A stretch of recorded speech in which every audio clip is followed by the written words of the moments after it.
అందరికీ నమస్తే అండి. Welcome back to tree media food.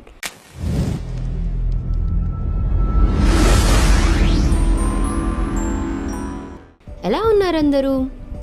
ఈరోజు నేను మీకు కమ్మటి మామిడికాయ పులిహోర చూపించబోతున్నానండి. పిల్లల నుంచి పెద్దల వరకు ఈ మామిడికాయ పులిహోర అంటే నచ్చని వాళ్ళు, ఇష్టపడని వాళ్ళు ఉండరండి. అంత బాగుంటుంది. పచ్చి మామిడికాయ దొరికే ఈ సీజన్లో మనకి వీలైనంత వరకు పచ్చి మామిడికాయతో ఏవో ఒక ఐటమ్స్ చేసుకొని తింటూ ఉంటే ఆరోగ్య ప్రయోజనాలు ఎన్నో ఉంటాయండి. అంటే సీజనబుల్గా దొరికే ఫ్రూట్ని మనం ఖచ్చితంగా వాడాలండి అని పెద్దవాళ్ళు కూడా చెప్తూ ఉంటారు.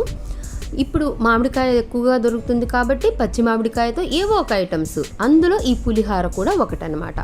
మరి ఇంకా లేట్ చేయకుండా ప్రాసెస్ ఏంటో స్టార్ట్ చేసేద్దామా? వీడియో చూస్తూ కూడా ఇంకా సబ్స్క్రైబ్ చేయని వాళ్ళు సబ్స్క్రైబ్ చేయండి. వీడియో నచ్చితే లైక్ చేసి మీ ఫ్రెండ్స్కి, ఫ్యామిలీ మెంబర్స్ కూడా షేర్ చేయండి.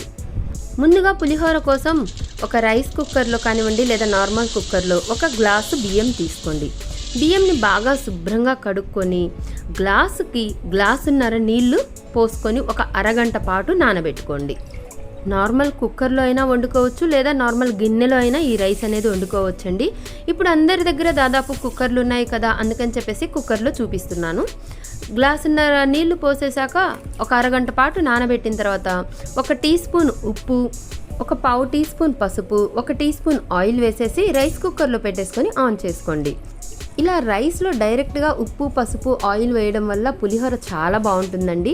మీకెవరికైనా ఇలా ఇష్టం లేదు, లేకపోతే అన్నం మిగిలిపోతే పులిహోర చేసుకోవాలనుకుంటే తర్వాత అయినా సరే కలుపుకోవచ్చు అనమాట. ఇప్పుడు దీన్ని రైస్ కుక్కర్లో పెట్టేసి ఆన్ చేసేసాను నేను. అది ఉడికేలోపు మనం మామిడికాయ తురుముకుందాము. ఒక పచ్చి మామిడికాయని తీసుకోండి, గట్టిగా ఉండేటట్టు చూసుకోండి. దాన్ని బాగా శుభ్రంగా కడిగేసి దాని తొక్కంతా ఇలా పీల్ తీసేసి దీన్ని తురుముకోండి. మనం తీసుకున్న క్వాంటిటీ రైస్ అంటే ఇప్పుడు మనం ఒక కప్పు రైస్ తీసుకుంటే మీరు కొంచెం ఎక్కువ పులుపు తింటారు అంటే 1/2 కప్పు నుంచి కప్పు వరకు వేసుకోవచ్చండి మామిడి తురుము అనేది. కొంచెం పులుపు తక్కువ తింటారంటే 1/2 కప్పు సరిపోతుంది. అంటే మీరు తినే టేస్ట్ని బట్టి తీసుకోండి. ఇదిగోండి, నేను మామిడికాయ తురుముకున్నాను, 1/2 మామిడికాయ తీసుకున్నానండి, సరిపోతుంది నాకు. బాగా పుల్లగా ఉందన్నమాట మామిడికాయ, ఇది జలాలండి, సో పుల్లగా ఉంది. అండ్ ఒక 1/2 క్యారెట్ ఇలా తురుముకున్నానండి, కొంచెం కలర్ఫుల్గా ఉంటుంది అండ్ టేస్ట్ కూడా బాగుంటుంది అలా అని చెప్పేసి. రైస్ అయితే ఉడికిపోయిందండి, చూడండి ఎంత పొడి పొడిలాడిపోతుందో. దీన్ని పక్కన దించేసుకుందాము. దీన్ని పక్కన పెట్టేసి చల్లారనిద్దాము ఈ అన్నాన్ని. మరి ఎక్కువగా కలుపుకోకండి, కొంచెం అలా వేడిపోవడానికి ఇలా కలిపేసి పక్కన పెట్టేసుకోండి. ఎక్కువగా కలిపితే అంతా అది విరిగిపోతుందండి అన్నం మెతుకులు అనేవి. ఇప్పుడు స్టవ్ ఆన్ చేసేసి మందంగా ఉన్న ఒక గిన్నె పెట్టేసుకోండి. గిన్నెలో ఒక 5-6 టేబుల్ స్పూన్ల ఆయిల్ వేసుకోండి. మనం రైస్లో ఆల్రెడీ యాడ్ చేసాం కాబట్టి ఇది సరిపోతుంది. ఒకవేళ రైస్లో యాడ్ చేయకపోతే ఇంకొంచెం ఎక్కువ పోసుకోండి. ఆయిల్ హీట్ అయ్యాక ఒక 15 వరకు జీడిపప్పు వేయండి. ఆ తర్వాత ఒక గుప్పెడు వేరుశెనగ గుళ్ళు, ఇవి రెండు ఒక అర నిమిషం పాటు కొంచెం అలా ఫ్రై చేసేసేయండి. ఈ తాలింపులో మనం వేసుకునే క్వాంటిటీస్ మనం తినే ఇష్టాన్ని బట్టి ఎక్కువ తక్కువ చేసుకోవచ్చండి. ఆ తర్వాత ఒక టేబుల్ స్పూన్ పచ్చిశనగపప్పు వేసేసుకోండి. ఇవి అక్కడక్కడ ఇలా తగులుతుంటే చాలా బాగుంటుంది, సో కొంచెం నేనైతే ఎక్కువే వాడుకుంటాను. అలాగే ఊరమిరపకాయలు ఒక 4 వేసుకున్నానండి. ఊరమిరపకాయలు లేకపోతే ఎండుమిరపకాయలు వేసుకోండి.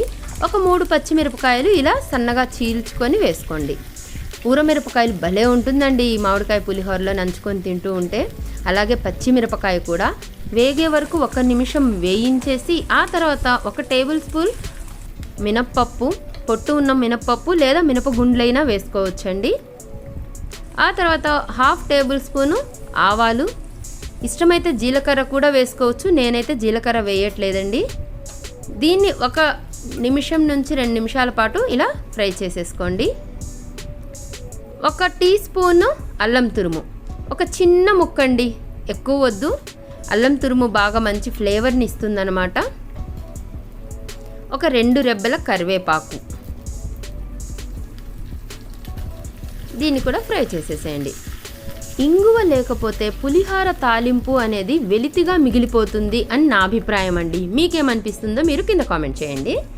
సో కొంచెం ఇంగువ వేసేసి ఒక 10 సెకండ్స్ అలా ఫ్రై చేసేసి ఇప్పుడు మనం తురిమి పెట్టుకున్న ఈ మామిడికాయ తురుము అలాగే క్యారెట్ కూడా ఉంది కదా కొంచెం, అవి రెండు కలిపి ఇలా వేసేసేయండి. వేసేసి మరీ ఎక్కువ ఫ్రై చేయాల్సిన అవసరం లేదండి. కంప్లీట్ సిమ్లో పెట్టేసి ఒక 2 మినిట్స్ అలా మగ్గనివ్వండి. అంటే ఆ మామిడి తురుములోని పచ్చి వాసన పోనివ్వండి. ఆ తర్వాత మనం ఆల్రెడీ అన్నంలో ఉప్పు వేసుకున్నామండి. సో ఒక 1/2 టీ స్పూన్ కొంచెం ఉప్పు వేసుకున్నాను. తర్వాత ఒక గుప్పెడు కొత్తిమీర తరుగు వేసేసుకున్నాను. ఇవి మొత్తం 1 నిమిషం నుంచి 2 నిమిషాల పాటు సిమ్లో పెట్టేసేయండి. మరీ ఎక్కువ ఫ్రై చేయొద్దండి, ఆ మామిడికాయలో ఉన్న ఫ్లేవర్ పోతుందనమాట. జస్ట్ ఆ పచ్చి వాసన పోయే వరకు అలా కొంచెం ఒక 2 మినిట్స్ ఉంచేసి ఆ తర్వాత ఇంకా స్టవ్ ఆఫ్ చేసేసేయండి. ఈ తాలింపుని అన్నంలో కలుపుకోండి. కొంచెం వేడిగా ఉంది కాబట్టి ముందు ఇలా గరిటెతోనే కలపండి. ఆ తర్వాత వీలైతే చేత్తో కలుపుకోండి. బాగా కలిసేలాగా కలుపుకోండి.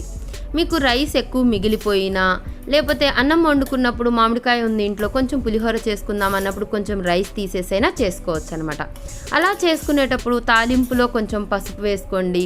అలాగే మామిడి తురుము వేసినప్పుడు కొంచెం ఉప్పు ఎక్కువ వేసుకోండి, సరిపోతుంది. ఇలా బాగా కలిపేసుకున్న తర్వాత ఇంకా వేడిగా మామిడికాయ పులిహోర రెడీ అయిపోతుందండి. చాలా అంటే చాలా టేస్టీగా ఉంటుందండి. ఒకసారి ట్రై చేసి చూడండి. కావాలనుకుంటే కొంచెం టేస్ట్ చేసి చూసుకోండి. ఒకవేళ ఏమన్నా మీకు ఉప్పు తగ్గినా పులుపు తగ్గినా ఉప్పు అయితే యాడ్ చేసుకోవచ్చు. పులుపు అయితే పర్ఫెక్ట్ ఎగ్జాక్ట్లీగా సరిపోతుందండి. అయినా సరే ఇంకా పులుపు తగ్గింది మామిడికాయ లేదు అంటే ఒక నిమ్మకాయ పిండేసుకోండి, సరిపోతుందన్నమాట. ఇదండి మామిడికాయ పులిహోర. ఎలా ఉంది? నచ్చిందా? మీరు కూడా ట్రై చేస్తారా? కొత్తగా చేసే వాళ్ళకు కూడా పర్ఫెక్ట్గా కుదురుతుందండి. చాలా ఈజీ రెసిపీ అనమాట. మీరు కూడా ట్రై చేసి ఎలా వచ్చిందో నాకు కింద కామెంట్ చేయండి. నా వీడియో కనుక నచ్చినట్లయితే లైక్ చేయండి, షేర్ చేయండి, సబ్స్క్రైబ్ చేయండి. థ్యాంక్ యూ సో మచ్ అండి. Thank you.